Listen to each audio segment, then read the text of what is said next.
অসীম একদিন বলে আকাশে বলীয়ান পূর্ণিমার হনুমান রাতে সুন্দর সূর্যকে চাঁদ করায়ত্ত উঠেছিল। করে সবাই তার বাহুর চাঁদের আলো নিচে দেখে রাখলেন। আনন্দ করছিল।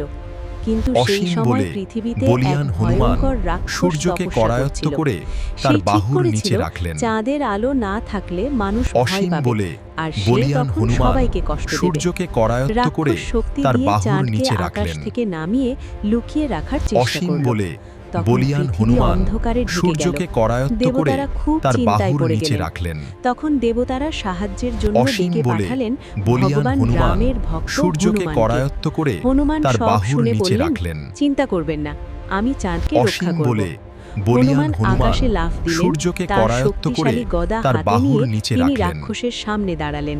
রাক্ষস অসীম বলে চাঁদকে ধরে পালাতে বলীয়ান চাইছিল, হনুমান কিন্তু হনুমান সূর্যকে তার পথ করায়ত্ত করে আটকে দিলেন। তার বাহুর হনুমান নিচে বললেন, রাখলেন। চাঁদ সবার আলো, এটা কেউ অসীম বলে লুকিয়ে রাখতে পারে না। বলীয়ান হনুমান এরপর হনুমান সূর্যকে রাক্ষসকে করায়ত্ত পরাজিত করে করলেন তার এবং বাহুর নিজের নিচে রাখলেন। শক্তিশালী হাতে চাঁদকে কিছুক্ষণ অসীম ধরে বলে রাখলেন, যাতে বলীয়ান রাক্ষস হনুমান আবার নিতে না পারে। সূর্যকে করায়ত্ত তারপর করে তিনি আবার তার বাহুর চাঁদকে নিচে আকাশে রাখলেন। স্থাপন করে দিলেন।